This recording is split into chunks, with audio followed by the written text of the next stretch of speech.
আসসালামু আলাইকুম দর্শক, আজকে আমরা বানাবো চিকেন কাবাব। তো চিকেন কাবাব বানানোর জন্য আমার যা লাগবে, ফার্স্টে 1 কাপ পরিমাপ চিকেন নিয়ে নিয়েছি আমি। সাথে আমি আদা বাটা আর রসুন বাটা নিয়েছি 1 চামচ করে। আর এই চিকেনটাকে এগুলোর সাথে মিক্স করে নিয়ে নিয়েছি। তো সেই সাথে নিয়ে নিয়েছি আমি 1/2 কাপ পেঁয়াজ কুচি। তো আমি সেই সাথে নিয়েছি 4-5টা কাঁচামরিচ কুচি। সেই সাথে নিয়ে নিতেছি মরিচ, গরম মশলা, জিরে গুঁড়া 1 টেবিল চামচ করে, লেবুর রস 1 টেবিল চামচ, সয়া সস 1 টেবিল চামচ, তার সাথে বড় 2 পিস পাউরুটি ভিজিয়ে নিয়েছি আমি। তারপর সাথে একটা ডিম অ্যাড করে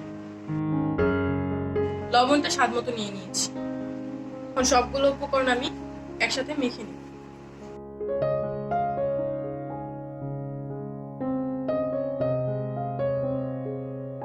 আমার মিশ্রণটা একটু নরম হয়ে গেছে, তো এটাকে একটু শক্ত করে নেওয়া লাগবে।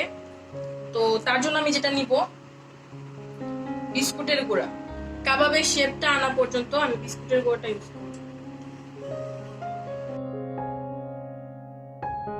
শেপটা তৈরি করার জন্য আমি দুই হাতেই ভালোভাবে তেল দিয়ে নিয়েছি।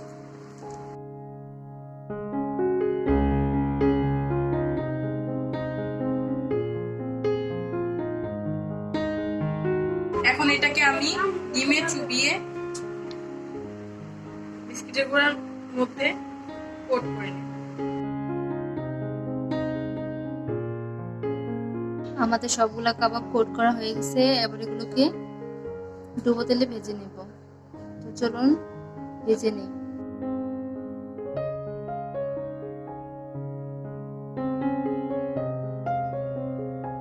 মিডিয়াম আছে এবার কোট করা চিকেন কাবাবগুলো ভেজে নেব।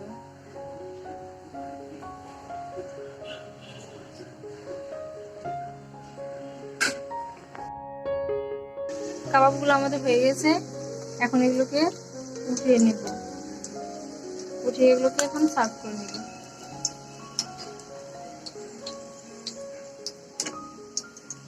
আমাদের ভাজা হয়ে গেছে। আমাদের বাসায় একটা পিচ্চি বাবু আছে, সারাক্ষণ শুধু বলতে চায় যে আমি এটা বলবো, আমি ওইটা বলবো। এখন বলো দি কি বলতে চাও? এখন আমরা এগুলোকে ভালো করে টুকরো করে দেখাবো যে ভিতরটা কিরকম হয়েছে। আমরা দেখাচ্ছি কিরকম হচ্ছে।